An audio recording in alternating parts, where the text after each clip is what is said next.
Días. Bueno, primero, qué bueno que se abran estos espacios para conversar un poquito de temas que no son muy recorridos en la historiografía santiagueña, que es la cuestión de los intelectuales y la cuestión de las revistas especialmente, que es un campo que de poquito se va abriendo camino en la provincia.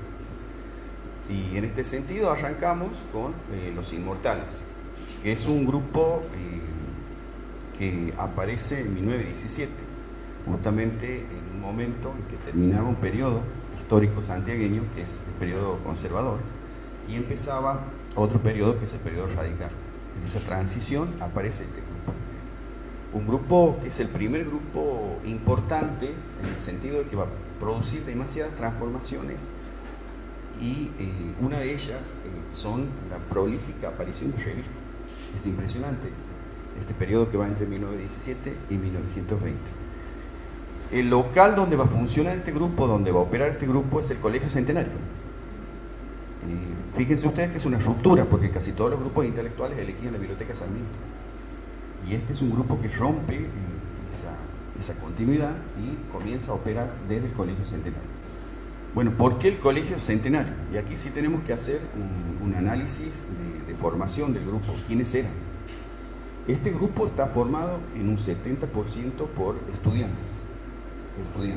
Santiago del Estero no tenía universidad, por lo tanto, el grueso de activistas culturales que forman parte de Los Inmortales son estudiantes secundarios.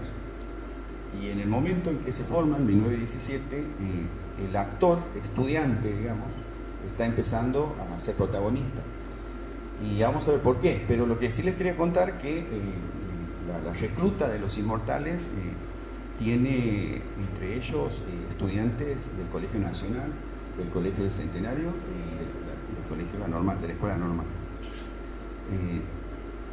¿Por qué estudiantes? Y bueno, porque los estudiantes en esa época, en 1917, ya empezaban a movilizarse por primera vez. Había estallado la Revolución Rusa en el 17, pero ya en el 16 hay pequeñas movilizaciones en la capital santiagueña especialmente, de estudiantes, especialmente las mujeres, porque el movimiento feminista tiene su arranque entre 1915 y 1916.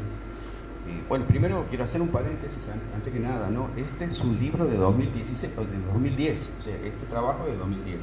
Del 2010 al 2023 que estamos, he encontrado muchas fuentes y he cambiado muchísimo mis miradas, las visiones que tenía en ese momento sobre los inmortales.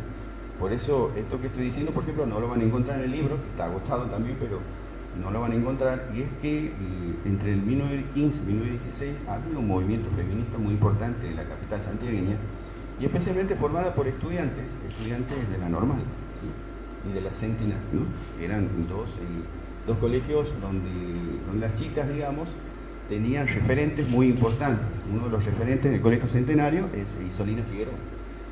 Isolina Figueroa no solamente era directora, la primera rectora del colegio, primera directora del colegio, sino que también estaba involucrada en grupos feministas de esa época y grupos después pro-reformistas también, ¿no? Después vamos a ver de qué se trata la reforma.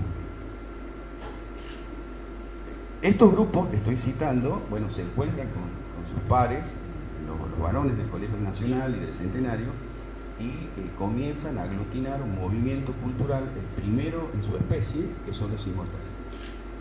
Eligen la sede del Colegio Centenario porque tenía uno de los salones más importantes del norte argentino. Primero. Segundo, eligen el Centenario porque estaba Isolina Figueroa, que les abría la puerta a sus actividades culturales. Y tercero, porque en aquella época el Colegio del Centenario no era un lugar importante, ¿sí? O sea, el lugar importante en aquella época era la Biblioteca Sarmiento. La Biblioteca Sarmiento ya había ganado un espacio cultural y eso implicaba que casi todos los grupos de élite o más importantes de la provincia, de la capital, habiten o formen sus grupos en dicha institución. Bueno, en el caso de estos chicos, son chicos. Entonces, al ser chicos no tienen el capital cultural que tienen los grandes intelectuales. Entonces, buscan un lugar. No lo encontraban, ¿no? Era muy difícil, no lo encontraban y lo encuentran en el Colegio del Centenario. al no ser un grupo sólido institucionalmente, es decir, al no tener institución, estos grupos están formados por jóvenes, entonces necesitaban una presentación en la sociedad, necesitaban una especie de distinción, ¿sí? Una práctica de distinción. Y como no tenían una institución, no tenían un lugar fijo, el Colegio del Centenario era prestado, entonces lanzan una práctica cultural nueva en la provincia, nueva, que es la aparición de revistas, o sea, la presentación de revistas y que sea su vehículo institucional, ¿no? ¿Cómo es esto?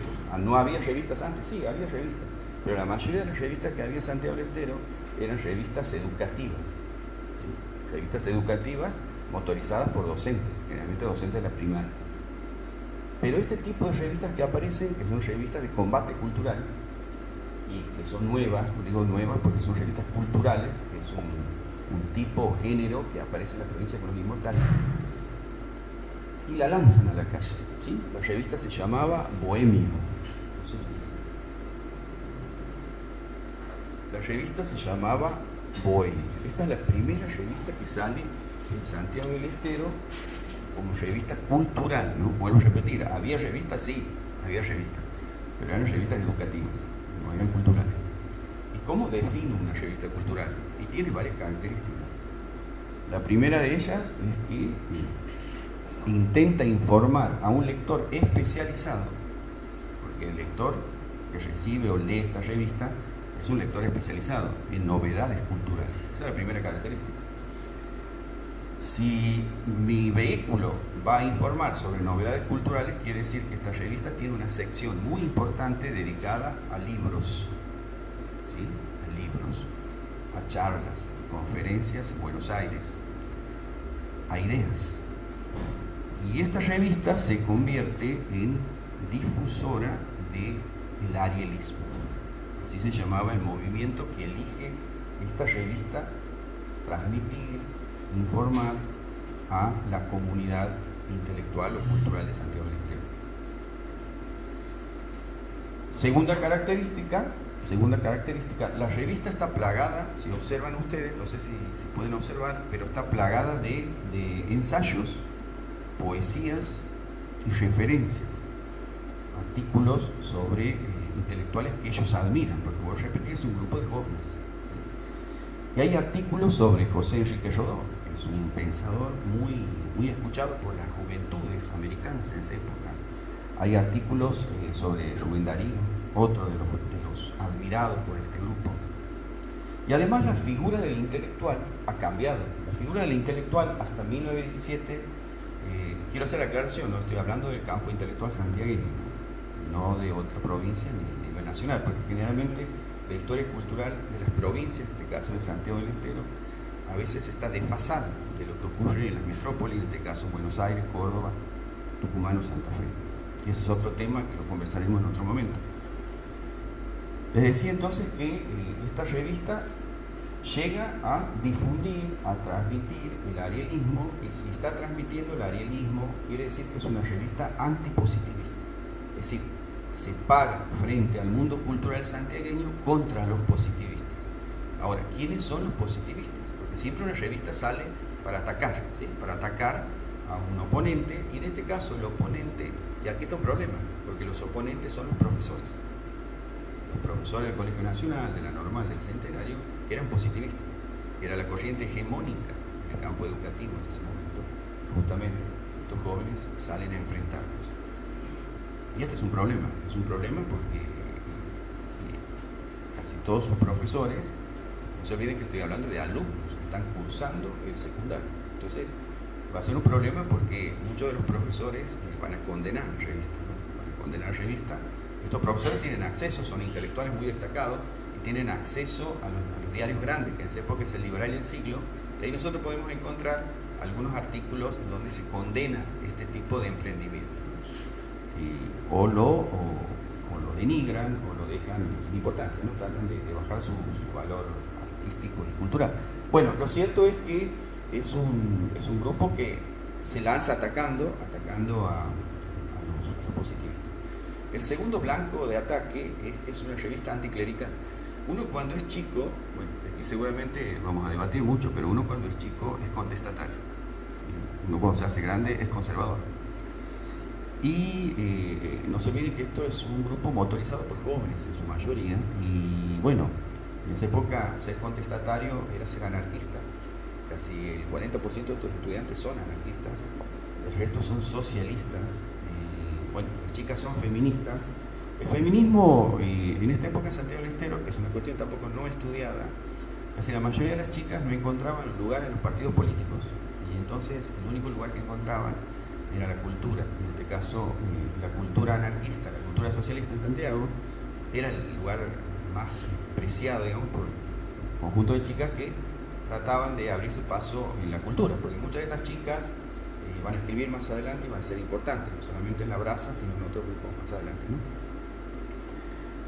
Entonces, les decía que el segundo blanco de ataque es el clericalismo, o sea, es una revista anticlerical.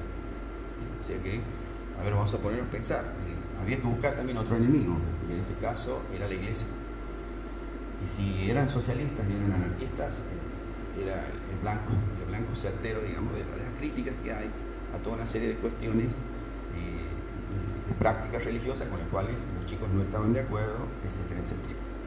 Esto es el año 1917. Bueno, los ataques anticlericales provocan críticas de los grandes diarios, en el caso del Liberal del Siglo, donde ubican a la revista como una revista bolchevique. No, nada que ver, ¿no? En realidad no es una revista bolchevique, pero al ser los ataques a veces muy filosos contra la iglesia, y al ser la iglesia una institución muy importante en Santiago del Estero en ese momento, entonces no era fácil, no era nada fácil para estos chicos resistir las críticas tremendas que había en los diarios, ¿no? O sea, lo que les estoy contando que no era fácil, ¿no? Esto que estoy contando. Hoy es fácil sacar una revista, pero para la época es admirable este tipo de proyectos culturales a nivel local, ¿no? Me impresiona. Esto es 1917. Como es ¿y por qué trae un problema esta segunda característica que estoy marcando? Porque estamos en el año 17 y la revista es antipositivista. ¿Qué quiere decir esto de antipositivismo, de ser idealista? Es que muchos católicos eran antipositivistas, estaban combatiéndose mucho el positivismo. Entonces había muchos chicos, estudiantes, el centro de estudiantes del Colegio Nacional, que eran católicos. Entonces estos chicos apoyaban a los inmortales. Entonces hay debates. Les cuento que estos chicos se reunían en asambleas, ¿no? En asambleas mensuales. Había asambleas que eran numerosas y había asambleas que eran pequeñas, ¿no? Con muy pocos asistentes. Bueno, ahí se armaban debates muy grandes. ¿Entre quiénes? Entre los católicos y los laicos, ¿sí? O sea, los laicistas trataban de sacarlos, y los católicos trataban de estar, porque, vuelvo a repetir, esta es una revista antipositivista también. Entonces hay artículos, ¿no? de estudiantes católicos que luchan contra el positivismo, porque también era una bandera de lucha para este grupo. Hasta aquí estamos en un momento de cierta paz, más allá de estos debates internos, cierta paz. Pero estalla la reforma universitaria. Estalla la reforma universitaria en Córdoba. Y aquí, cuando estalla la reforma universitaria en Córdoba, Santiago del Estero había crecido el índice de estudiantes universitarios. O sea, vuelvo a repetir, había crecido el índice de estudiantes universitarios, había más, y estudiaban en Córdoba, en su mayoría. Cuando estalla la reforma es leída aquí como un movimiento liberal. ¿Sí? Primero. Y segundo, los que vienen aquí, bueno, entre los que vienen aquí a difundir la reforma está Gumersindo Sayago. ¿Sí? Los Sayago, Augusto Sayago, Gumersindo Sayago, son los dos que vienen a hacer propaganda aquí de la reforma. Como no encuentran un espacio, volvemos a la cuestión de los espacios, no encuentran un espacio, ¿no? La Biblioteca Sarmiento les cierra las puertas, ¿sí? Porque no estaba muy de acuerdo con la reforma, y encuentran en los Inmortales un lugar para poder hablar. Así como hoy estoy hablando aquí, ¿sí? Entonces los Inmortales le abren la puerta. Entonces la primera charla sobre la reforma universitaria, lo que estaba pasando en Córdoba, es en el Colegio Centenario, en su mítico salón. ¿Sí? Esa es la primera charla que hay sobre la reforma universitaria, y la da Gumersindo Sayago. Y la da ante estudiantes secundarios. Alguno que otro universitario había, no había mucho, pero había. ¿Sí? Entonces, la reforma universitaria viene aquí y desembarca en los inmortales. Y ahí sí se produce una ruptura. ¿Por qué? Y porque los inmortales se van a dividir en grupos dentro de los inmortales, pro-reformistas y antirreformistas. Como en Córdoba la lucha de las reformas es anticlerical, entonces los anticlericales se van a quedar en los inmortales y los clericales se van del grupo. Es el primer golpe que recibe el grupo, porque hasta el año 17 era todo estabilidad, cierta estabilidad, pero en el 18 con la reforma universitaria y esta ruptura que se produce, el grupo se debilita, porque los católicos eran muchos en el grupo, entonces se van y fundan su revista. Y los reformistas se van y fundan su revista. Y el grupo se debilita, porque ya vamos a tener ahora dos subgrupos muy importantes con sus ideas, con sus propuestas. A ver, vamos a ver si puedo pasar. Bien, esta es la revista de los inmortales católicos. Se llama Primaveral. ¿Sí? Esta es la revista de los católicos. Primaveral es una poesía de Rubén Darío, el cuento, ¿no? Y este es Proteo. Proteo es una revista reformista. Los reformistas van a tener dos revistas, Proteo y Ariel. Esta es Proteo, ¿sí?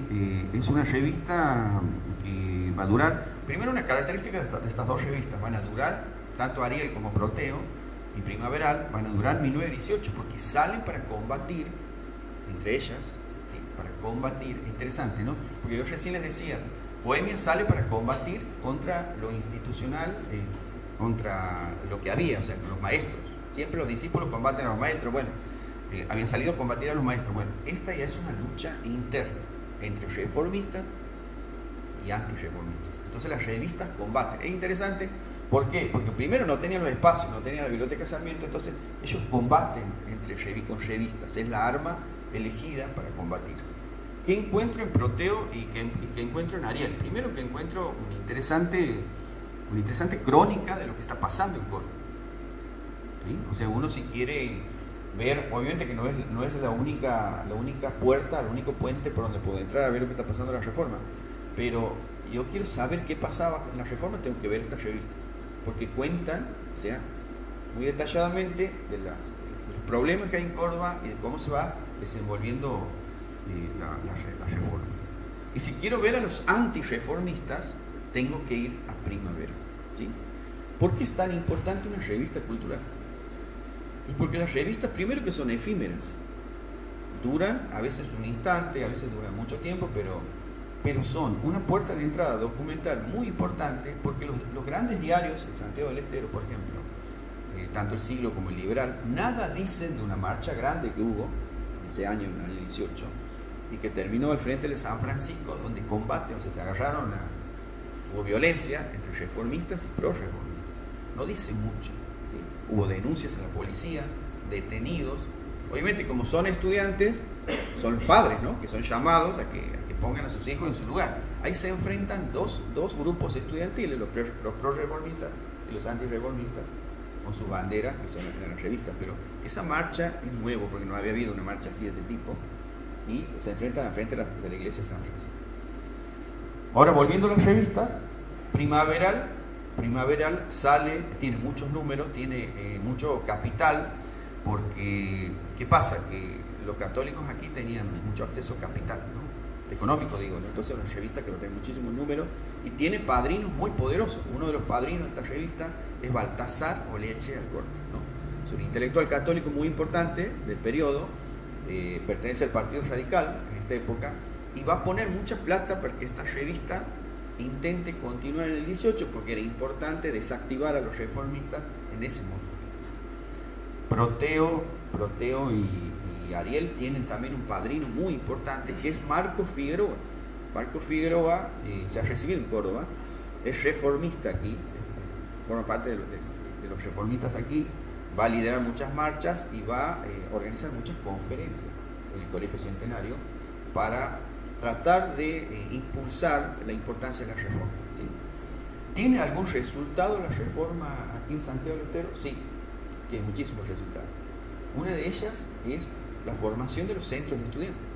Los centros de estudiantes nacen en Santiago del Estero en 1918 y nacen en el Centenario, en el Nacional y en la Normal.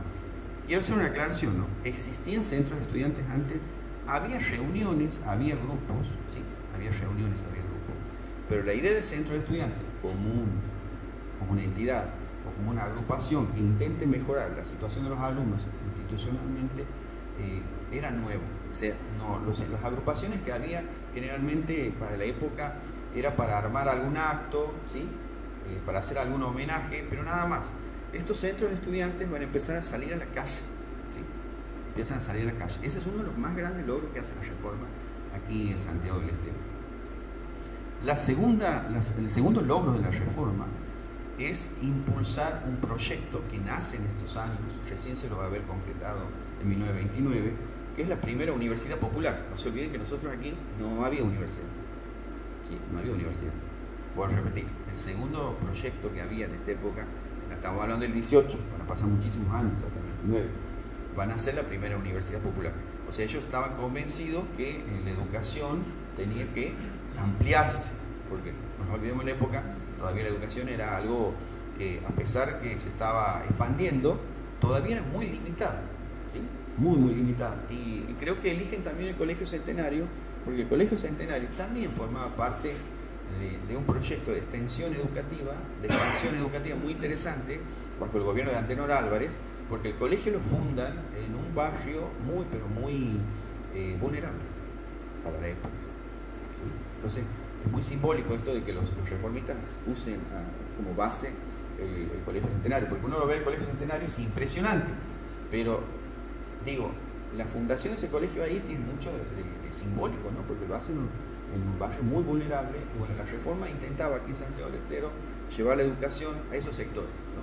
Y la Universidad Popular, que se va a crear en el 29, es un proyecto que nace en este época. Y la tercera característica, y que también me parece muy interesante, el líder de los inmortales se llamaba Horacio Maldonado, ¿sí? No es una figura famosa, no ha tenido la suerte de Canal, de Diluvio, de otros intelectuales, de sacar libros, de ser profesional, ¿sí? O sea, no ha tenido el estrellato, pero era un motor, era el pulmón del grupo de los inmortales, ¿sí? Abandona el Colegio Nacional por cuestiones económicas, ¿sí? Se muere su padre, tenía que mantener a su familia, entonces se tiene que poner a trabaja de imprentero, ¿no? Abre una editorial que se llamaba El Fénix, sí, una editorial bastante interesante porque es una editorial que va a sacar libros, va a sacar folletos y bueno, va a sacar las revistas también, ¿no? Y hasta 1920, que es el año que se va de Santiago del Estero y se afinca en Buenos Aires. ¿Por qué se va? Bueno, primero ustedes saben que en Santiago del Estero para esa época no era un lugar donde para un imprentero haya mucho futuro, ¿sí? O sea, es medio duro, es crudo lo que estoy diciendo, pero el mundo, el mercado editorial en Buenos Aires era bastante atrayente para un joven como Maldonado, que estaba haciendo sus primeras armas en el espacio editorial, ¿sí? Entonces se tiene que ir a Buenos Aires. Cuando él se vaya, los inmortales van a morir, ¿sí? Porque era el líder. Bueno, pero ¿por qué lo estoy citando en este momento? Porque él va a tener dos discípulos de lujo, ¿sí? Dos discípulos de lujo. Uno, Bernardo Canal Fijo, ¿sí? Y el segundo, el discípulo de lujo, es Horacio Raba. Horacio Raba en esa época era un estudiante muy chiquito y Bernardo Canal Fijo era un estudiante ya de abogacía, ¿sí? Está estudiando en la UBA y la reforma en la UBA está moviéndose por otros espacios, y Horacio Maldonado, que viajaba, iba y venía de Buenos Aires, se estaba afiliando a un grupo muy interesante que es el Colegio Novecentista. La reforma en Buenos Aires va a abrir espacios culturales muy importantes y uno de ellos, el antipositivismo, es el Colegio Novecentista. Maldonado va a ser el enlace con este movimiento, ¿sí? Va a ser el enlace. ¿Por qué cuento esto? Porque él va a traer a muchas personalidades intelectuales que no eran tan famosas, pero ya eran personalidades intelectuales, como Julio Fingeri, un destacado joven de estos grupos novecentistas. Ya voy a explicar qué es novecentismo, pero viene a Santiago del Estero y da varios cursos. ¿Sobre qué? Sobre filosofía novecentista, sobre Ortega Gasset, sobre Eugenio de Ors, ¿sí? O sea, sobre la filosofía antipositivista que se estaba haciendo muy fuerte en España y tenía que aparecer aquí en algún momento. Y bueno, los chicos de Los Inmortales difunden esa corriente y lo hacen bajo la bandera de la Reforma. Porque la Reforma también significaba eso, ¿no? Renovación filosófica, renovación de ideas. El novecentismo, que es una corriente también filosófica y que abraza la Reforma en Buenos Aires, es una corriente que está cuestionando el positivismo, ¿sí? Está cuestionando el positivismo en Buenos Aires. Y también está convencida, o sea, yo lo estoy citando porque ellos, ¿qué querían los novecentistas en Buenos Aires? ¿Qué estaban haciendo? Estaban abriendo escuelas obreras, estaban abriendo universidades populares, ¿sí? Bueno, esa bandera va a desembarcar en Santiago del Estero, se va a hacer muy fuerte, ¿sí? De la mano de Canal Feijó y de muchos otros universitarios que están viniendo de Buenos Aires, porque esa es la bandera. La bandera de Córdoba es anticlerical, la bandera de Buenos Aires es una reforma social, ¿no? Más social que otra cosa. Entonces, Julio Fingeri va a venir aquí y va a incentivar que lo que tiene que hacer la reforma es abrir universidades populares en la provincia y tiene que abrir escuelas obreras. Bueno, pero el novecentismo y la reforma es un grupo antipolítico, ¿sí? Se voy a repetir, la reforma en sus orígenes es un grupo antipolítico. No quieren para nada que la política se inmiscuya en los asuntos de la reforma.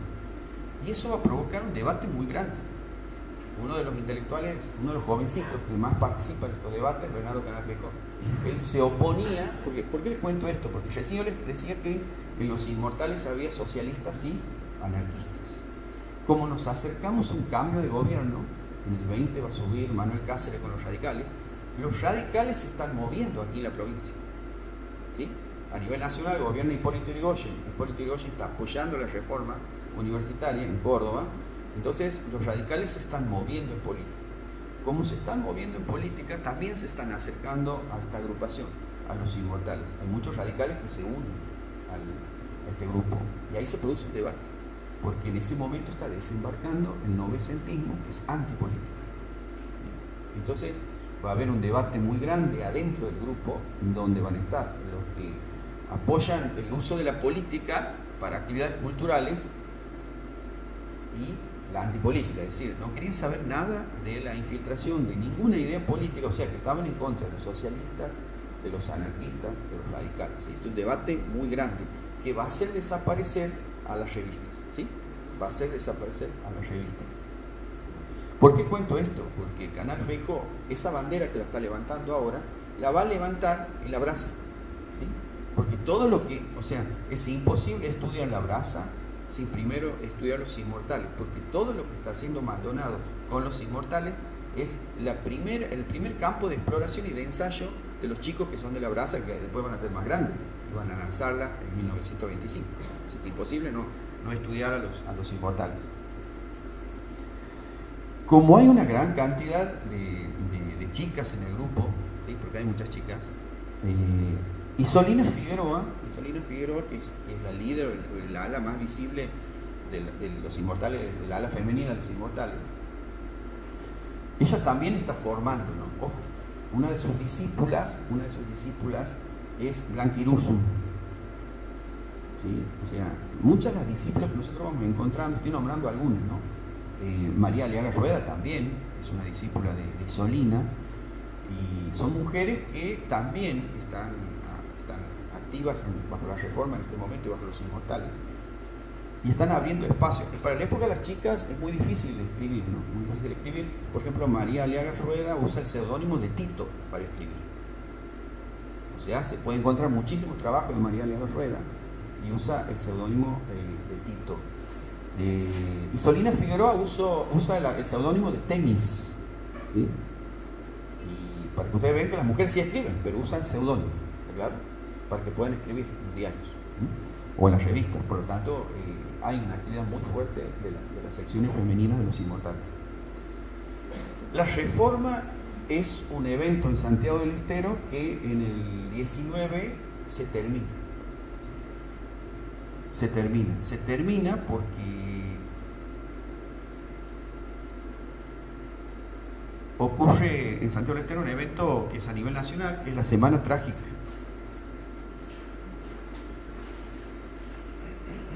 Y la Semana Trágica es un hecho a nivel nacional y tiene sus repercusiones aquí en la provincia.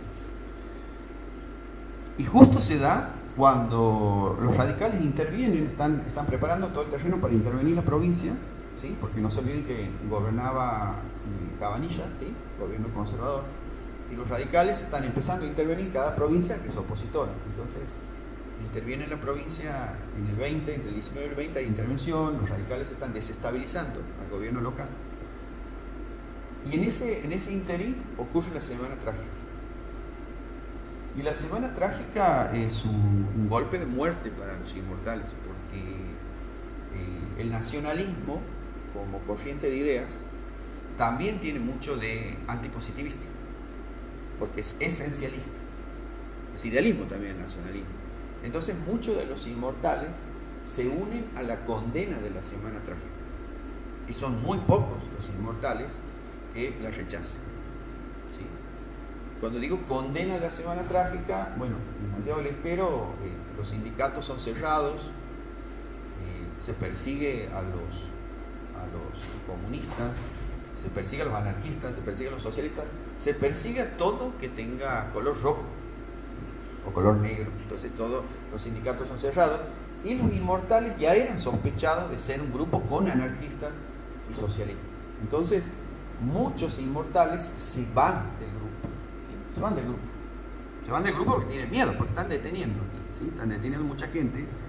Y entonces, después que vuelan vagones en Ayatuya, dos anarquistas, uno es Félix Schuster, y Félix Schuster tenía contactos con algunos anarquistas, los inmortales, por lo tanto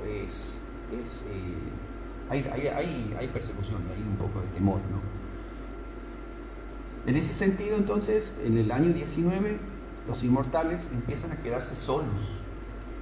Maldonado se está yendo, y entonces le pasa la dirección del grupo a Bernardo Canal Feijó, que ya se ha recibido de abogado, ya está en Santiago del Estero, y ya tiene tiempo para dirigir a este grupo. ¿Sí? Entonces vuelvo a repetir, los inmortales mueren con la llegada de la Semana Trágica, la partida de Horacio Maldonado, porque lo tenían mal, se decía que Horacio Maldonado era comunista, nada que ver, pero bueno, había tenido algunas relaciones con Félix Schuster, que es el anarquista que les cuento que hace volar dos vagones en Ayatuya, y entonces no puede vivir aquí, es bastante perseguido y se tiene que ir, ¿no? Entonces queda Bernardo Canal Feijó como líder del grupo. Y entonces Bernardo Canal Feijó saca una revista, que es el final de los inmortales, que se llama La Revista de Santiago, ¿no? La Revista de Santiago. Esa revista tiene muchísimos colaboradores, ¿sí? Y es una revista de profesionales, es decir, todos los chicos que han militado en la reforma ahora son profesionales, tienen un trabajo, ¿sí? Tienen un estatus, ¿sí? Y en esta revista ellos plasman el final de los inmortales. ¿Por qué digo el final de los inmortales? Y porque comienzan a cuestionar su pasado, ¿sí? Su pasado como los inmortales, y empiezan a mostrar pequeñas aristas de lo que va a ser la brasa. Si yo quiero conocer cómo va a ser la brasa en el 25, yo tengo que leer esta revista, ¿sí? Porque esta revista empieza a mostrar los primeros atisbos, por ejemplo, de la vanguardia, ¿sí? Que se está empezando en el horizonte a aparecer. Bueno, hay textos sobre la vanguardia, ¿sí? Hay textos sobre lo que necesita Santiago para salir adelante. Es decir, hay muchas lecturas que son mucho más concretas de lo abstracto que eran los inmortales, ¿sí? No hay idealismo, no hay mucho idealismo.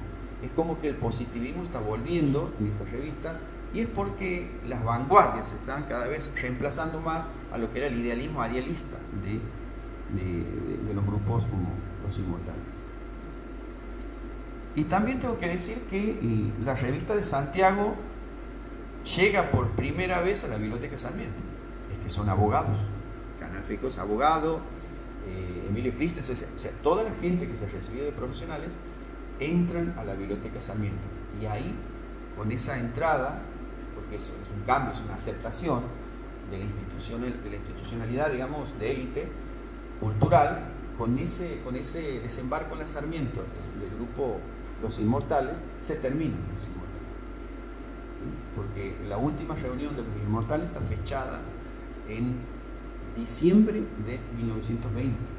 ¿Y cuántos son? Son 10. O sea, no ha quedado nadie de los 100 que eran al principio. ¿Pero por qué? Y porque uno en algún momento se hace grande, termina la secundaria y pasa a otra vida, a otra etapa de la vida. Entonces, como que Los Inmortales fue un proyecto generacional, ¿sí? Duró lo que duró la cursada de los chicos en el secundario y lo que duró la cursada de los más grandes en la universidad. Cuando se terminó ese ciclo, se cerró la etapa de Los Inmortales y comienza la otra etapa, la etapa de la brasa, ¿sí? Y también quiero decir que no son las únicas revistas, ¿sí? No son las únicas revistas, estoy citando las más importantes que me parecía nombrarlas, pero Los Inmortales tienen más revistas. Vuelvo a repetir, este es un proyecto del 2010 y he encontrado muchas más fuentes, tengo otra mirada de muchas cuestiones que las he cambiado totalmente, pero hay muchas más revistas de Los Inmortales. ¿Por qué digo esto? Porque Los Inmortales es el primer grupo que va al interior de la provincia. Es el primer grupo que va al interior de la provincia. O sea, organiza charlas en Loreto, en Frías, en Ayatuya y en La Banda. ¿Y eso qué nos da pie a pensar? Bueno, que eran las cuatro plazas fuertes, digamos, de la ciudad, con cierta urbanización, cierta alfabetización, que estaban preparadas para recibir una propuesta de este tipo. Porque les tengo que contar también que muchas campañas que hacen Los Inmortales al interior fracasan. En Icaño, por ejemplo, en Icaño, cuando van a dar una charla, no les va nadie. ¿Sí? O sea, que eso también tengo que decir. O sea, la alfabetización en la provincia, la urbanización y el avance cultural cosmopolita, bueno, aquí seguramente vamos a debatir mucho porque seguramente después vamos a poder conversar con el público. El avance cosmopolita no había todavía no había avanzado en distintos sectores sociales, ¿no? Digo esto ¿por qué? Porque también necesito marcar algo. Este grupo, la bandera de este grupo era el cosmopolitismo, o sea que la cultura debía ser cosmopolita. ¿Me siguen? O sea, la bandera de este grupo era que la cultura debía ser cosmopolita, ¿sí? Entonces, esa bandera también la brasa la va a tener.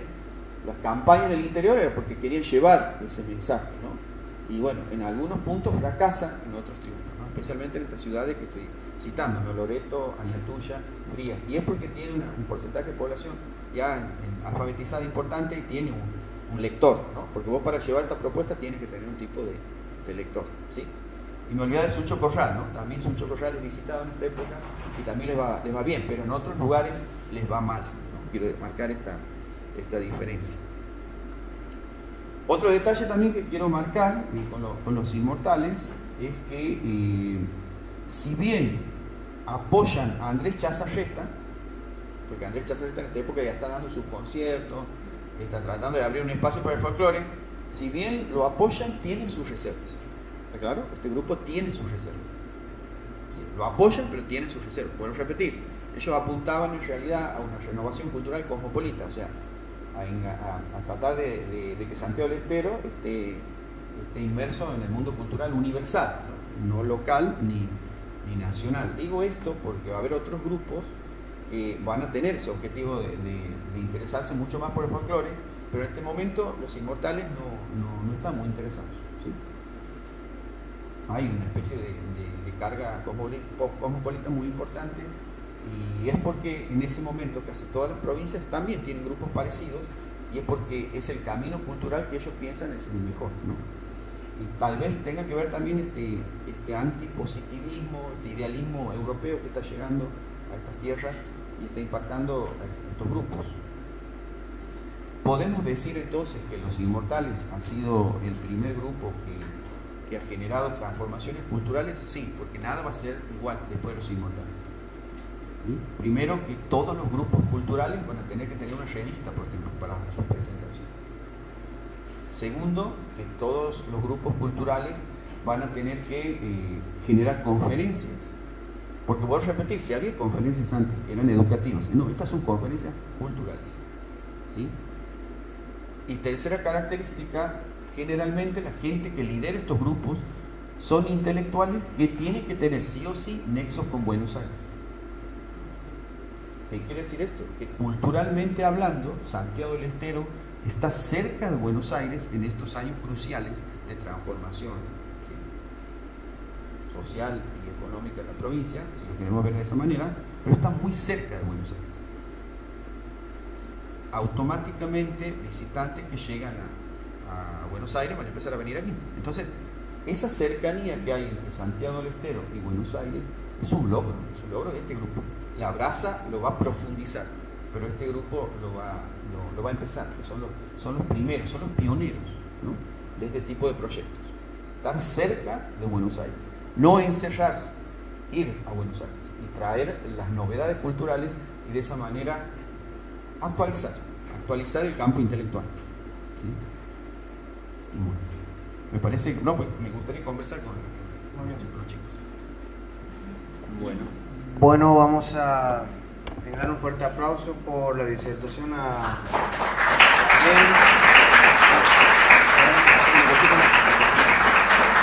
¿Quiere agregar una cosa más, Daniel? Sí, y después paso a hacer unos avisos. Antes que me olvide, sí. Bueno, me había olvidado esta revista. Esta revista se llama Proa, ¿sí? Bueno, Proa, hay dos Proa, ¿sí? Dos Proa.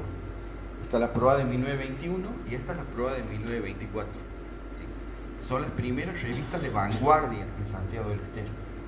La Proa de 1921 y la Proa de 1924 está dirigida por ex inmortales. Les cuento, ¿no? Por ex inmortales. Hay proas en toda la Argentina. Ustedes saben que la revista de Borges es proa, ¿sí? Y con muchos de sus compañeros de ruta. Estas proas nacen también del corazón inmortal y son las primeras aperturas a la vanguardia que está llegando a Santiago del Estero, ¿sí? Por eso les decía que no se puede estudiar a la brasa, a la primera brasa vanguardista, sin primero no visitar a las proas o a la vanguardista de los inmortales, que está presentada por esta revista, tanto la Proa de 1921 como la Proa de 1924. Este grupo Proa tiene un líder también. ¿Quién es el líder de estas Proas, de las dos? De la del 21 y del 24. Bernardo Canal Feijó y Ramón Gómez Cornet. Ramón Gómez Cornet y Bernardo Canal Feijó, los dos líderes de esta vanguardia, ¿sí? Dos pilares, digamos, de este movimiento, ¿no?, que es el final de los inmortales y el inicio de la brasa, ¿no? Eso me había olvidado ese detalle. Gracias, muchas gracias. Bueno, muy interesante, Daniel. Datos por ahí poco conocidos. Yo le quiero preguntar al profe, usted había dicho que Santiago recibe mucha influencia de lo que pasó en Buenos Aires. Mi pregunta sería si las revistas inmortales o los intelectuales de los inmortales van a tener algún tipo de nexo o influencia del modernismo cultural que estaba casi en boga ya para el pecho de Buenos Aires. Bueno, vos me estás haciendo una pregunta literaria. Empecemos por ahí, voy a intentar contestarte. Bueno, primero tengo que decirte algo. Santiago del Estero hasta 1917 había dependido totalmente de Tucumán. Si vos querías escuchar un conferencista, te tenías que ir a Tucumán. O sea, tomarte el tren, te ibas, porque ningún conferencista llegaba a Santiago del Estero. Nosotros éramos una provincia de segunda, con todo respeto lo digo, ¿no? O sea, estoy hablando del ámbito cultural, ¿no? Entonces muchos santiagueños iban a Tucumán, porque en la biblioteca Sarmiento de Tucumán era el lugar elegido de todos los intelectuales, de todos los movimientos. Los inmortales rompen con esto. Primero eso quiero decir, rompen con esta hegemonía tucumana, porque ahora, ¿qué vienen? Paran en la banda y vienen a Santiago, ¿no? Y desarrollan las conferencias, ¿sí? No he nombrado a mucha gente, ¿no? Yo nombraba a Julio Fingerit, pero viene mucha gente, Los inmortales traen mucha gente. Voy a nombrar algo que me interesa por ahí. Eso por un lado. Bueno, recién me hablabas del modernismo que es una corriente literaria muy fuerte, es verdad, en el periodo, muy fuerte en el periodo. ¿Qué tipo de modernismo le gustaba a este grupo? Y le gustaba el modernismo americanista, porque uno de los invitados muy seguido que venía a dar charlas sobre literatura, ahora me estoy metiendo en la literatura y la verdad que es un brete, es Ricardo Jaime Freire, que viene de Tucumán, ¿sí? Boliviano radicado en Tucumán, que viene a dar conferencias sobre literatura. Bueno, y observen este campo. Sí venían, hay veces que sí venían intelectuales de Tucumán para acá y daban conferencias en el Colegio Nacional. Bueno, a partir de ahora, todo el que venga lo va a dar en el Colegio Centenario. ¿Sí? O sea que también eso es un cambio importante, ¿no? Y con los inmortales no solamente viene Freire, sino viene Bartolomé Galíndez, el poeta más famoso de ese grupo. Poeta radical, ¿no? Del Partido Radical, ojo, ¿no? Acuérdense que les he dicho que estos grupos eran antipolíticos, pero lo traen nada menos que a Bartolomé Galíndez. Hoy no es muy conocido, pero en esa época era el poeta más famoso de Hipólito Yrigoyen. ¿Sí? Bueno, siempre digo que hay intelectuales orgánicos al poder. ¿Están escuchando? O sea, siempre hay intelectuales orgánicos al poder, o sea, cumplen en legitimar un sistema político. Bueno, Bartolomé Galíndez era un poeta que era el preferido, así como cada presidente tiene su intelectual y bueno, y lo vas a ver aparecer en la tele, en todos lados. Bueno, Bartolomé Galíndez viene y causa un debate. ¿Por qué? Porque este grupo era antipolítico y se producen peleas. Vuelvo a repetir, esto es una charla, ¿no? Esto da para días y días de conversar, muchos detalles como para analizar, pero provoca muchos problemas. ¿Por qué? Porque Bartolomé Galíndez, además de ser poeta, era radical, era irigoyenista. ¿Me entiendes? Entonces provoca mucho debate en el grupo, enojos, ¿sí? Peleas, la venida de este intelectual. Pero lo que quiero destacarte es que Santiago del Estero ya es un centro cultural donde todo intelectual que quiera hacer una gira en el norte tiene que venir. Y eso es un logro de los inmortales, ¿sí? Es un gran logro de este grupo, de que empiezan a venir intelectuales para acá, ¿no? Que no era muy común. ¿Van a ser modernistas? Sí, van a ser modernistas. Hasta la llegada de Bernardo Canal Feijó, que es discípulo de Jorge Luis Borges. Hasta la llegada. Yo le voy a ser sincero, ¿no? Canal Feijó lo escuchaba a Horacio Maldonado, le escuchaba a María Aliaga Rueda, pero la verdad nunca estuvo de acuerdo con su corriente literaria. Canal Feijó desde los inicios fue vanguardista, desde los inicios, discípulo de Jorge Luis Borges. Entonces era medio raro, ¿no? O sea, pero ¿qué? Lo que pasa es que Canal Feijó era una persona muy equilibrada, muy tolerante, escuchaba de todo, pero en el fondo de su corazón era vanguardista hasta los tuétanos. Entonces, como que con él, o sea, la partida de Horacio Maldonado se termina el modernismo, ¿sí? Y empieza la verdadera cara de los vanguardistas, empiezan a avanzar, ¿sí? No sé si he sido claro. La cuestión literaria, no me quiero meter mucho porque no soy de literatura, pero sí puedo contar eso. Sí. ¿Alguna otra consulta? Aprovechen. Después, de paso les comento que va a haber otro encuentro donde se va a hacer foco en la brasa.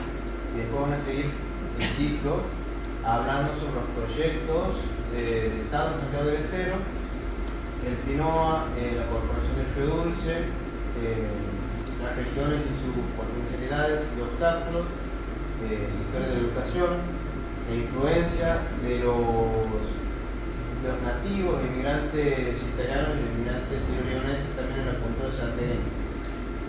Eso al pasar. Sí. Bueno, sigo, estaba pensando en tu pregunta. Ellos lo quieren traer a Alfonsina Storni y no lo pueden hacer.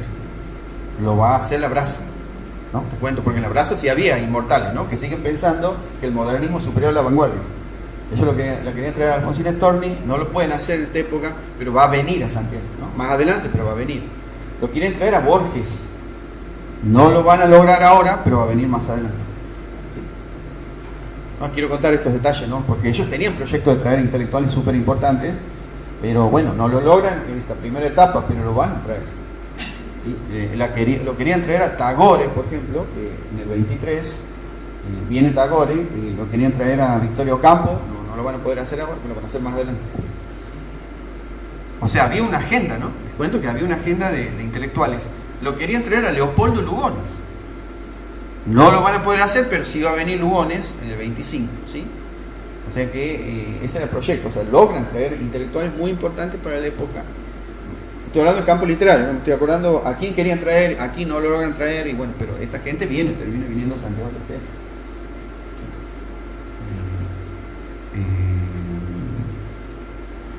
La traen a Berta, sí, o sea, la querían traer a Berta Singerman, que va a venir más adelante también a Santiago del Estero, o sea, traen a lo mejor, chicos, o sea, este grupo tiene mucho que ver con la brasa y traen a lo mejor. Para mí es la etapa más rica de la cultura de Santiago del Estero, pero vuelvo a repetir, en su ala cosmopolita, porque está muy cerca de Buenos Aires. Sí, tremendo, sí.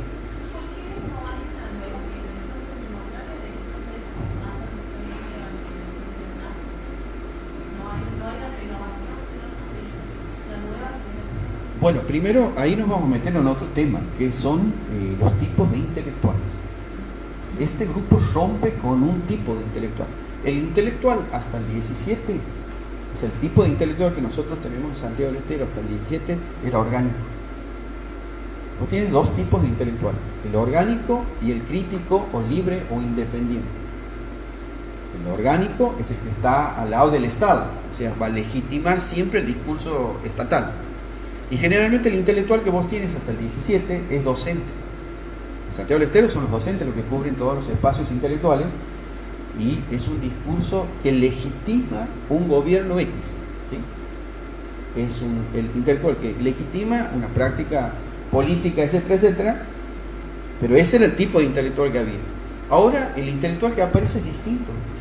Una de las características del intelectual que estoy citando ahora es que tenía que ser poeta. ¿Sí? Tenía que ser poeta, sí. Característica número uno, para que vean el peso de la poesía en esta época, ¿no? Y segundo, ellos pensaban que la cultura no debía ser en ningún momento atravesada por cuestiones de Estado.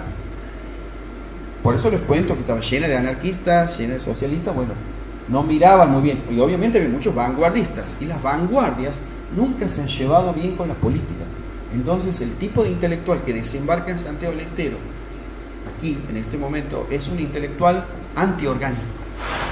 ¿Sí? Va a estar muy incómodo, lo vas a encontrar muy incómodo en el rol de legitimar un discurso político X de distintos periodos históricos.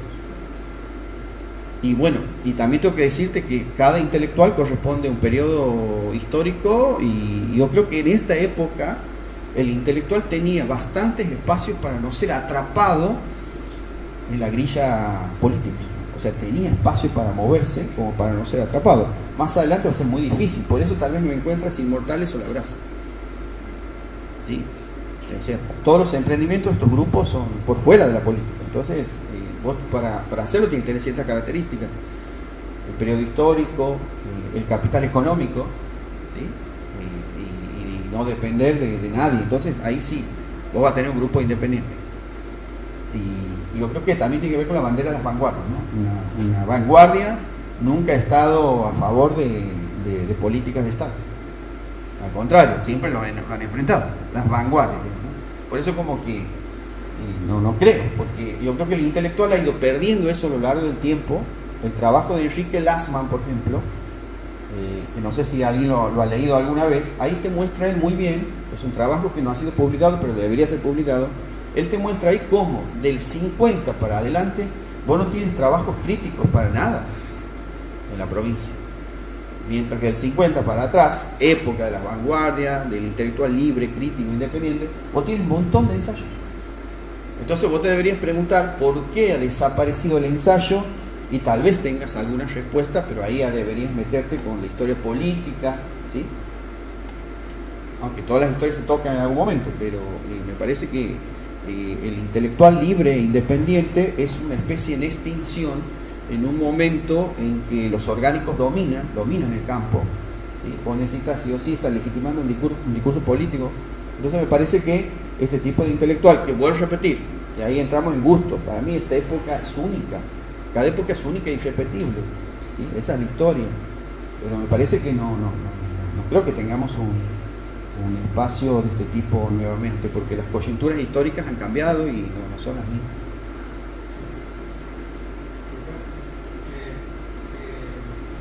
Se encuentran los acercamientos, digamos, de trabajo a los sectores más populares, digamos, de los encuentros, de toda esta cultura llevada a sectores más vulnerables.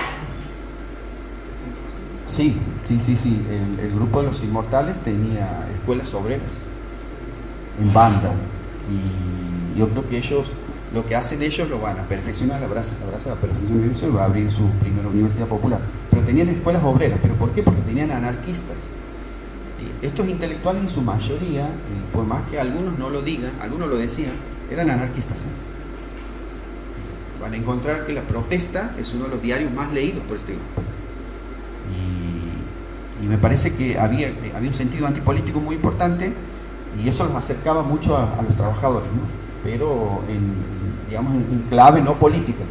Pero sí tenían escuelas obreras en La Banda, que era una de las ciudades más vulnerables en ese momento. Obviamente Santiago también tenía sus sectores vulnerables en la capital, pero La Banda era el lugar elegido para abrir estas escuelas. Ese era el lado social. No te olvides que son de la Reforma. La Reforma intentaba moverse hacia esos espacios.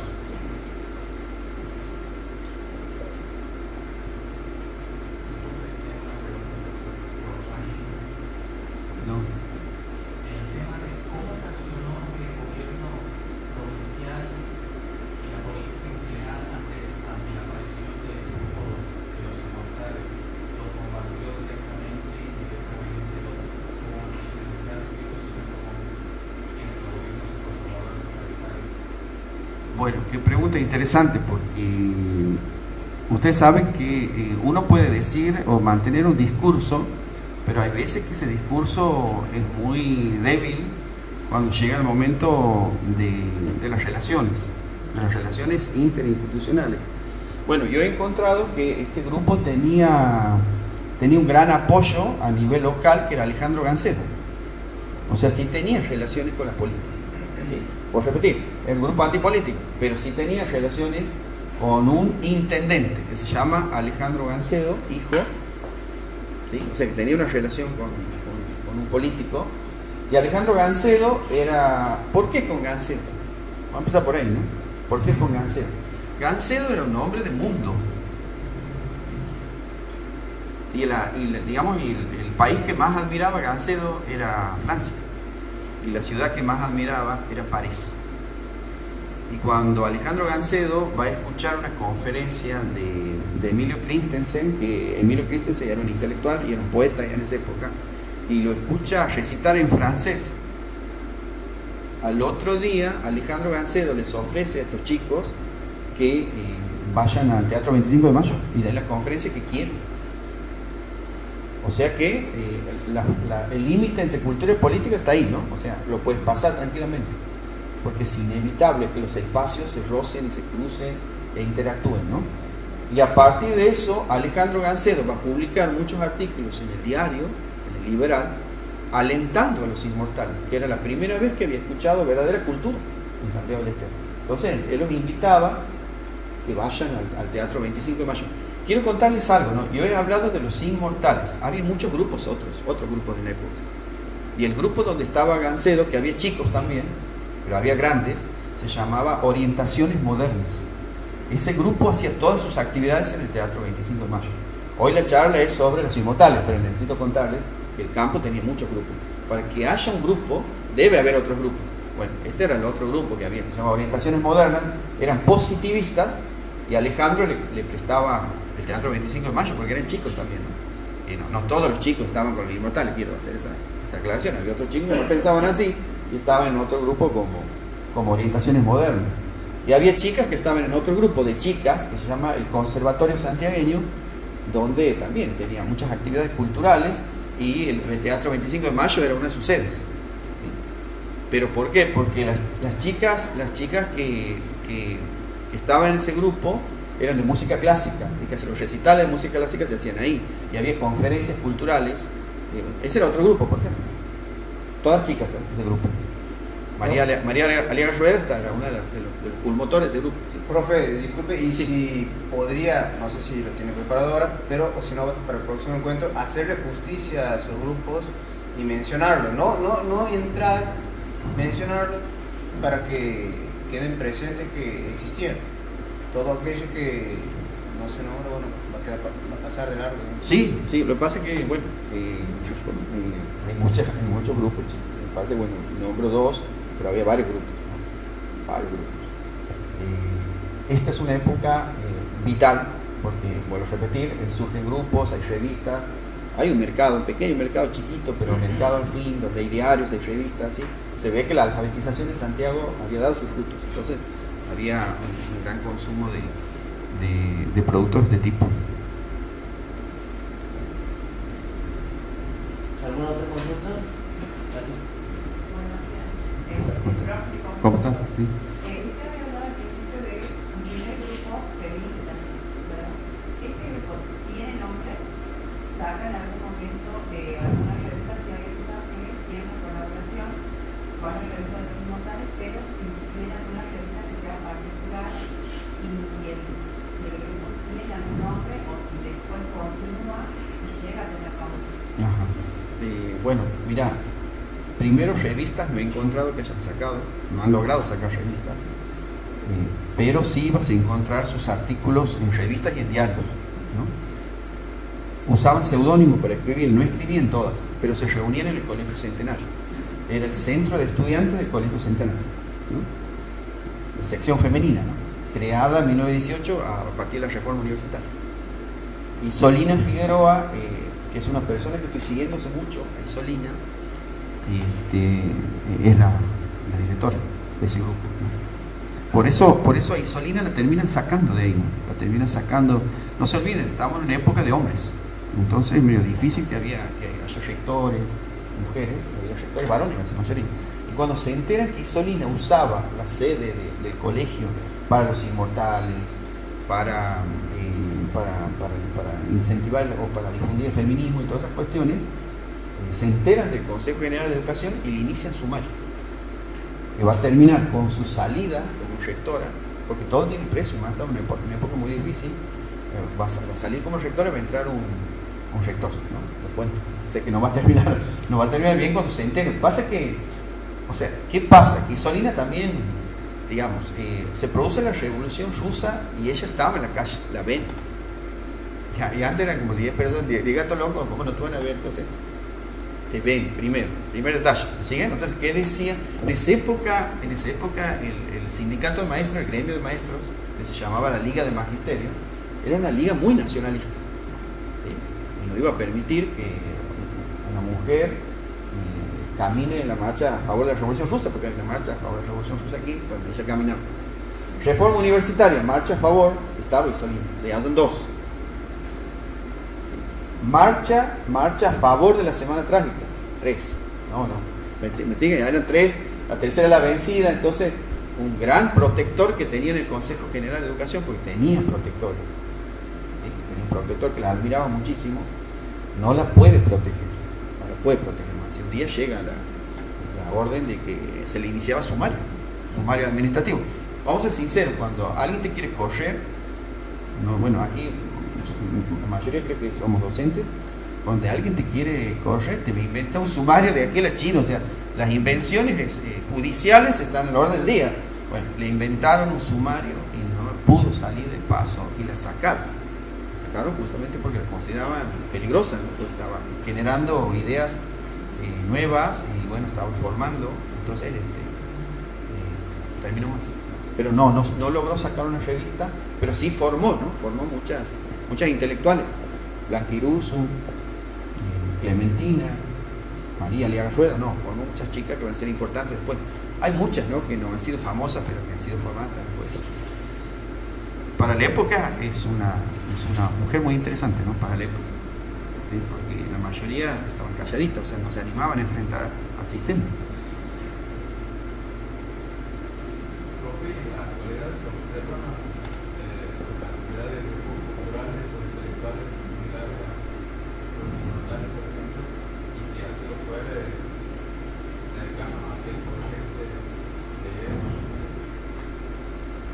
son épocas distintas.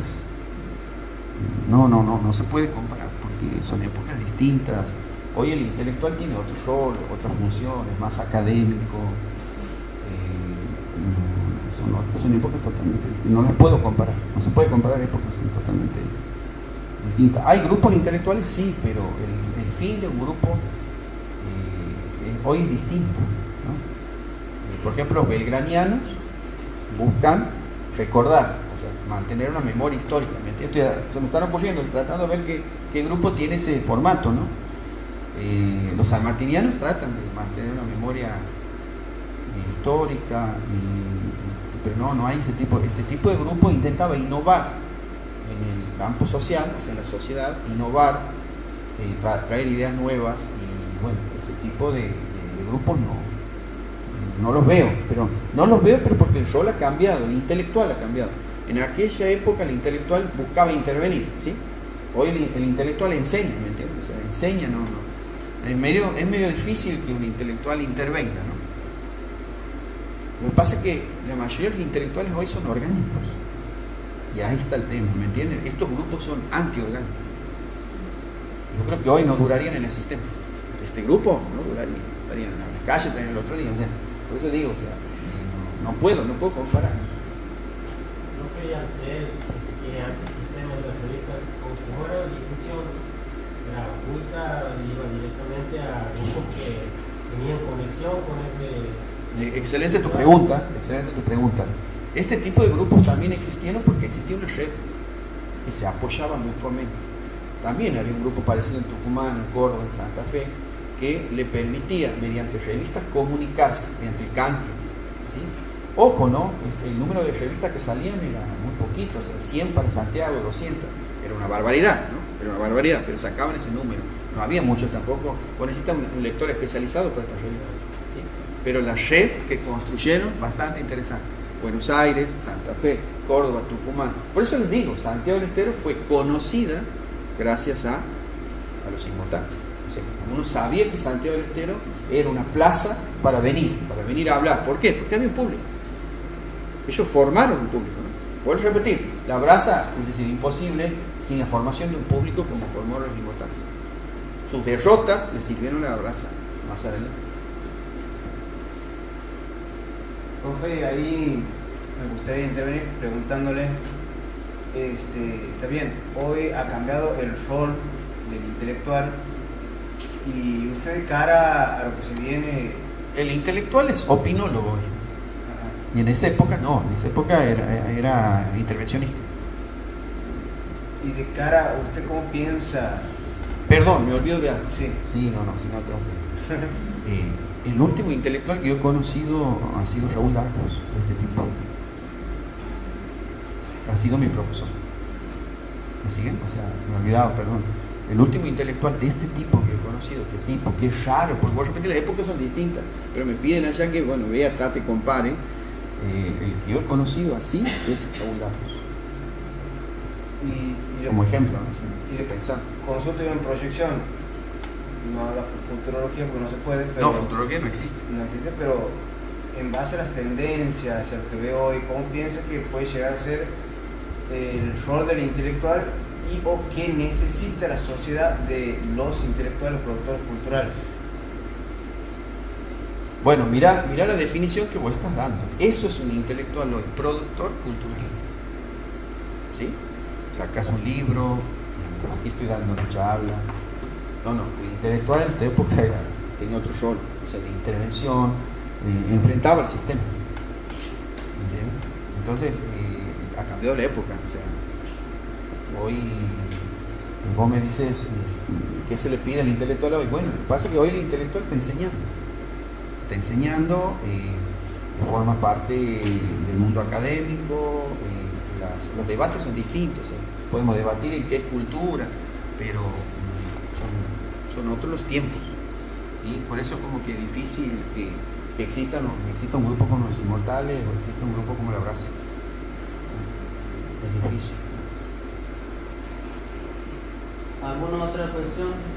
Por eso como que no te puedo contestar bien esa pregunta. No, está bien, profe, es difícil decir qué va a pasar mañana. No, va a ser totalmente lo que difícil. ponerle tendencia. Ayer el señor... Una pregunta. Usted ha empezado diciendo que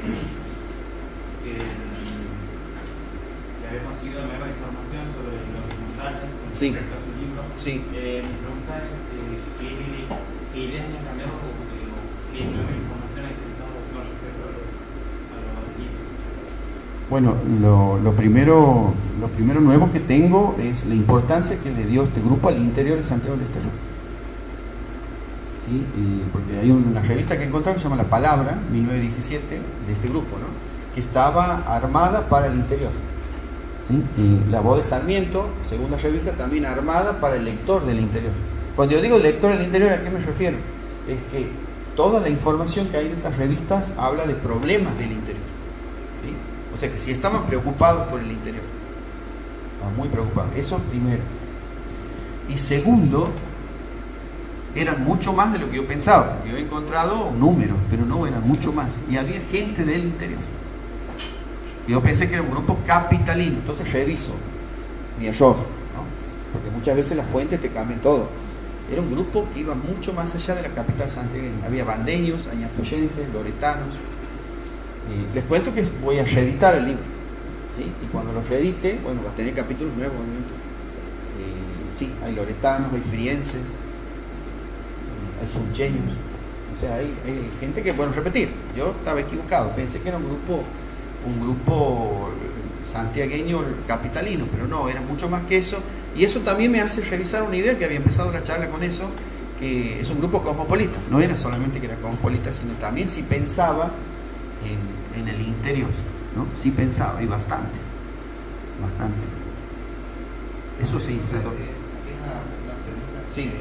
Acompañado con el tema del feminismo que usted decía aquí, se puede decir entonces que se abre la puerta al feminismo en el mundo intelectual y si hay más avances que eso también. O sea, si los lectores dejan precedentes, digamos, el feminismo si luego se va a ampliar más adelante o se va a continuar. Bueno, primero hay que ser sincero. El primer grupo feminista en Santiago del Estero es el de Francisca Yaques. O sea, este no es el primero. Quiero hacer esa corrección porque es necesario. El primer grupo es de Francisca Yaques, fin del siglo XIX, principio del siglo XX. Este es el segundo grupo.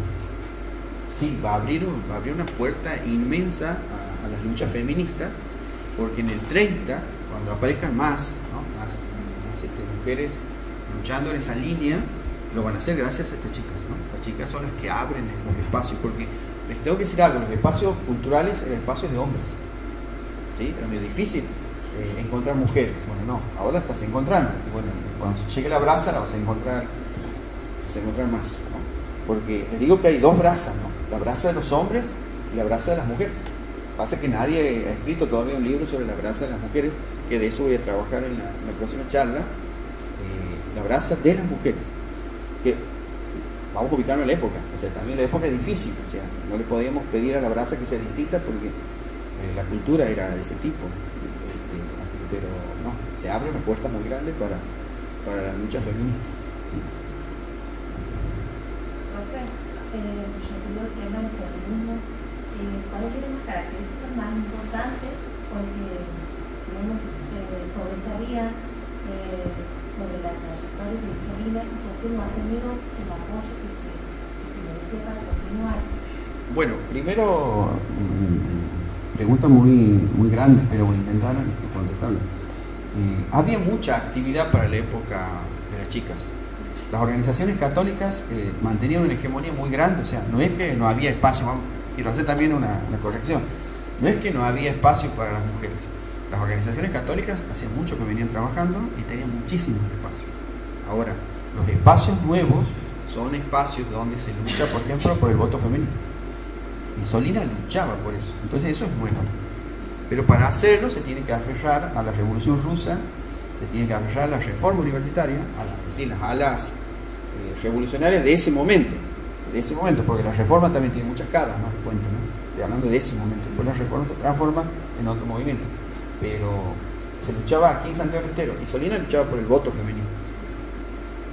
por la igualdad de las condiciones laborales, por ejemplo. Lo que pasa es que Isolina había trabajado mucho tiempo en el campo, entonces ella le decía, ella tenía muchos amigos, y son muy interesantes las cartas de Isolina, ¿no? Ella le preguntaba a sus colegas por qué ellas ganaban menos. Ganaban menos. ¿Sabían ustedes? Eso, el sueldo de una mujer, de una docente, era mucho menos que el de un varón. Entonces ella quería que la lucha era no solamente de equiparación de salarios, sino que quería votar también. Entonces, para la época va a tener muchos enemigos porque no era muy entendida. Incluso entre las propias colegas, ¿no? Había colegas de la Liga Magisterio que al mismo tiempo también estaban en las organizaciones católicas y no lo miraban bien eso. Entonces no ha sido fácil para ellos, ¿no? Pero lo mismo es admirable, yo la admiro mucho, ¿no? por su rol en ese momento. Yo creo que ella era así porque ella tiene un hermano que es Andrés Figueroa, nada menos, miren el hermano que tiene, historiador formidable. Para la época, Andrés Figueroa está rompiendo también un esquema historiográfico muy importante, porque en la zona, en la región, todos los historiadores son hispanistas. Para la época, Andrés está escribiendo sobre el rol de los aborígenes en la conquista, pero en un papel muy importante, y eso le va a traer muchos problemas. El libro que es Pueblos Indios, así se llama el libro, va a salir recién en el 48 y va a ser publicado por sus amigos, entre ellos Canal Pejó, ¿sí? Cuando le preguntan a Andrés por qué no publicaba, porque Andrés se muere en el 30, no, para que veas de dónde Isolina también venía de una casa con ideas muy renovadoras. No, necesito decir, porque uno de los interlocutores que tenía Isolina era Andrés, y Andrés era indigenista. Algo raro, muy raro, y muy difícil para la época, porque todos eran hispanistas. Él viajaba mucho a Córdoba, porque en Córdoba era muy amigo de Pablo Cabrera, un historiador también, sacerdote, un historiador que también compartía muchas las ideas historiográficas del indigenismo, entonces viajaba mucho. O sea, ¿qué quiere decir? Que en Santiago no tenía interlocutores. O sea, muy difícil. Entonces yo estoy pensando en Isolina, no tenía a veces muchas compañeras que piensen así, por la época. O sea, era una época muy difícil. Sí. A nivel nacional, ¿cómo ha visto el grupo de los inmortales? El grupo de los inmortales fue muy bien visto, tienes artículos de ellos hablando muy bien en la revista El Hogar, tienes artículos muy lindos sobre ellos en la revista Caras y Caretas. ¿Qué quiere decir eso? Que a nivel nacional eran muy conocidos. La revista Proteo, por ejemplo, tiene reseñas muy lindas también a nivel nacional. ¿Sí? Yo vuelvo a repetir, Santiago del Estero se coloca en el conocimiento nacional cultural gracias a este grupo. Sí. Sí. Sí. ¿Por qué este interés, digamos, con el interés? Ajá. Sería la razón. Muy interesante la pregunta. Tiene dos respuestas. La primera de ellas es que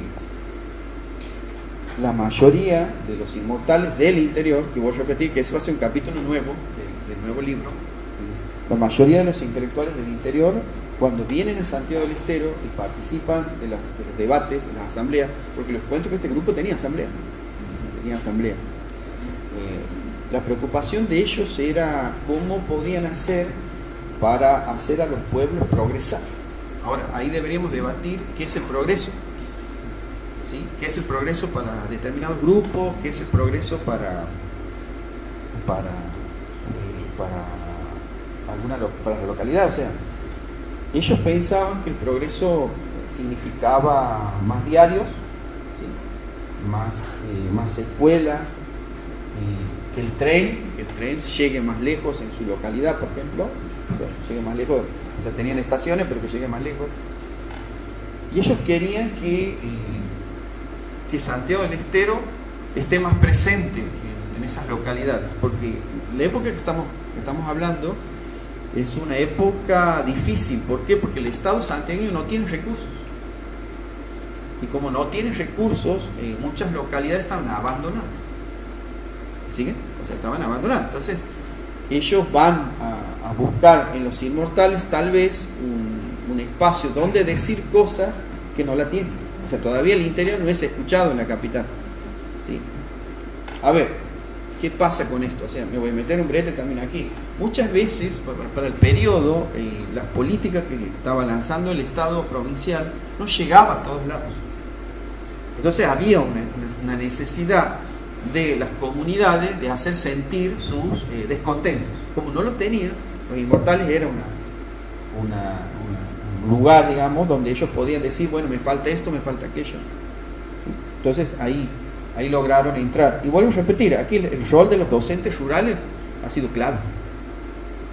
Porque los docentes rurales sabían lo que estaba pasando. Entonces, y como que la política no los escuchaba, entonces iban a los Inmortales y ellos hacían en sus revistas, hacían notar estas faltas o estas ausencias, digamos, o necesidades que tenían los pueblos en las distintas localidades.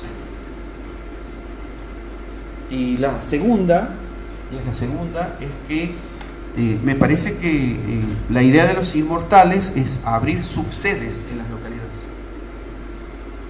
Abrir subsedes en las localidades. En la banda la abren, o sea, van a tener una subsede en la banda, que es el Teatro Renzi. Ahí van a hacer sus actividades los Inmortales, en el Teatro Renzi. Buen día. ¿Por qué eligen ellos su nombre Inmortales? ¿O de dónde surge la idea de llamarlo así? Bueno, es un grupo mítico porteño, de escritores, poetas, ¿sí? Que se reunían en Buenos Aires, o sea, tenían su organización. Bueno, esta gente era gente que viajaba mucho, chicos. Viajaba mucho a Buenos Aires. Vuelvo a repetir, este grupo estaba muy cerca de Buenos Aires. Y al estar cerca de Buenos Aires, muchas veces copias modelos, copias estilos, nombres. Proteo no es original. Había muchos proteos a nivel nacional. Ariel tampoco, Primaveral tampoco. Hay muchas Primaveral, hay muchas Ariel, hay muchas Proa. La revista de Santiago es la única revista que tiene un nombre original, digamos, ¿no? Pero después el resto son nombres tomados de los grupos de Buenos Aires, ¿no? Por eso toman ese nombre, los Inmortales, ¿sí? O sea que no eran muy originales en ese sentido, ¿sí? Bueno, ¿alguna otra pregunta?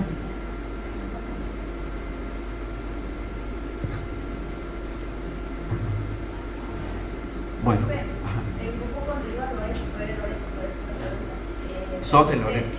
¿Dónde se reunían? Cuando iban a Loreto se reunían en la casa de los Pastoriza.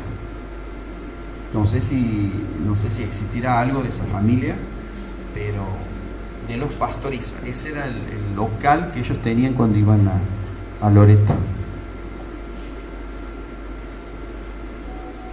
Cuando iban a Ñatuya, en la casa de los Abregu Virreira. Sí.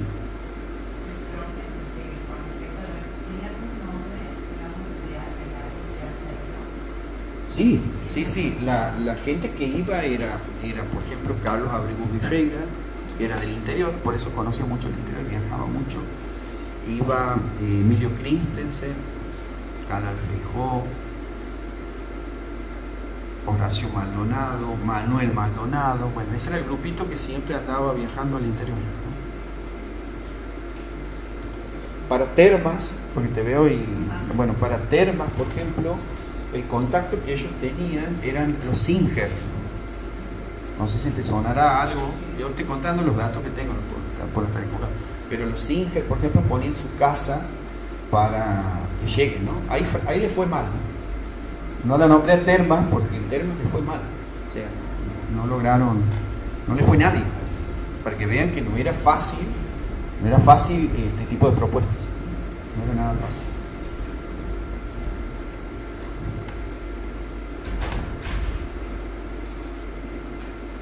¿Listo? Ah, sí.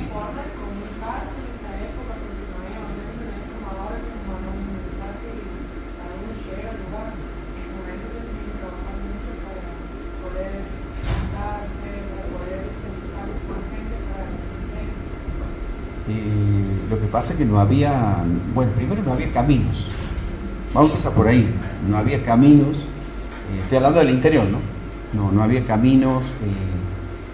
No había gente es decir, algo duro, ¿no? No había mucha gente alfabetizada. Entonces, no te puede a vos interesar que haya una conferencia si no has alfabetizado la zona. Entonces, eso mostraba también las limitaciones estructurales que tenía la provincia para la época, de por qué les va muy mal en muchos lugares del interior. Pero yo lo que quiero que sepan que ellos querían llegar al interior, ¿no? A mí me ha interesado esa parte muchísimo. Ellos querían llegar al interior. Estaban convencidos de que su bandera tenía que avanzar ahí también en esos espacios.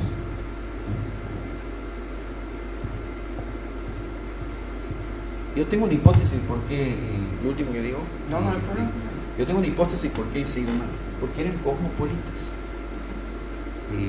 El interior, por naturaleza, es tradicionalista y el cosmopolitismo es novedoso. Entonces, los inmortales, por ejemplo, así como estamos ahora, los inmortales iniciaban su acto recitando en francés, porque había un grupo, los inmortales franceses, que ellos le dedicaban su homenaje antes de cada acto, así como nosotros estamos aquí abriendo un acto y vos has dado tu palabra. Bueno, ellos recitaban en francés. Bueno, eso caía muy mal en los tradicionalistas, que eran mayoría en Santiago del Estero. Ahora, o sea, es mi hipótesis, necesito armarla con más fuente y con más documentación, pero es mi hipótesis de por qué les fue muy mal en el interior. El interior es más tradicionalista que la capital. Ojo, en la capital esta gente tiene mucha resistencia. ¿Sí? Mucha resistencia porque Andrés Chazarreta ya estaba pisando fuerte y había muchos tradicionalistas que no les gustaba para nada la idea de que un acto empiece con una persona hablando en francés. ¿Por qué hablar francés si somos argentinos y somos...? Bueno, pero era una práctica cultural de estos grupos. ¿Por qué? Porque los primeros inmortales eran franceses. ¿Me sigue? O sea, los primeros inmortales fueron franceses. Interesante eso. Muy interesante, sí, no, la verdad que este es un tema, vuelvo a repetir, este es mi campo, ¿no? Trabajo mucho revistas intelectuales y este tema que vuelvo a repetir lo he revisado totalmente y hoy han cambiado muchas de las ideas que yo tenía, se han caído, hoy pienso otras cosas porque he encontrado otra fuente.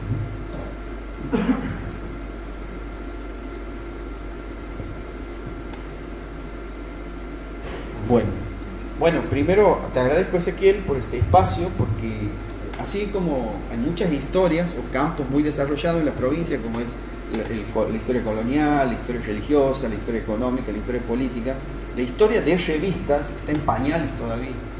Y la verdad que, bueno, verlos ustedes aquí escuchándome sobre un grupo intelectual y su revista, me alegra mucho, porque son muy pocos los que hacemos revistas. Voy a repetir, el campo historiográfico se ha desarrollado una enormidad en estos últimos años, eso no hay que negarlo, ¿sí? Pero todavía el campo de revistas está en pañales, todavía le falta mucho más espacios y mucho más gente que esté trabajando sobre revistas, ¿sí? Así que bueno, yo agradecido por poder hablar con ustedes de esto y darle a conocer lo que han sido los inmortales y sus logros, sus fracasos, sus derroteros, su itinerario y bueno, y verlos, porque la mayoría de ustedes los conozco y verlos hoy después de mucho tiempo me alegra mucho. Bueno, muchas gracias. Bueno, damos un aplauso.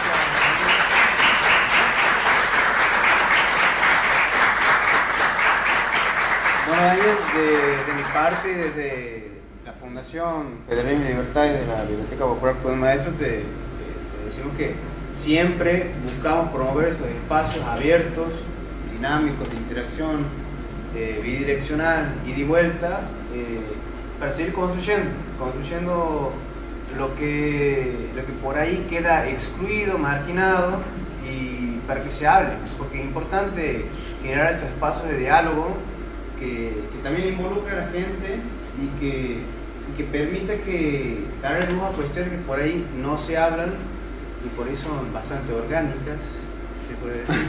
Bueno, y de paso también, si me dejas hago un poco de propaganda. Hay un poco de propaganda. Hace unos días se ha desarrollado la primera jornada de historias de los pueblos del interior. Bueno, yo los invito, porque estoy seguro que muchos de ustedes no han ido. Bueno, les cuento que ha estado fabuloso, la verdad, fabuloso, porque ver a todas las localidades con tantas historias, no, porque me escuchaba de Loreto, de Termas, y bueno, los invito a las segundas jornadas que van a ser el año que viene en la UCSE en junio, más o menos en esta época, a participar, porque ese espacio también se está moviendo y bastante interesante, porque como digo, hay muchos campos que se están desarrollando hace rato y muy lindo, pero como que la historia del interior recién está abriendo sus ojos en el campo historiográfico. Sí, tenemos mucha historia, tenemos muchos libros de hace mucho tiempo, pero el espacio historiográfico desde el interior también se está abriendo, así que los invito al año a presentar sus ponencias, sus trabajos y a participar, ¿no? Bueno, gracias por la pregunta.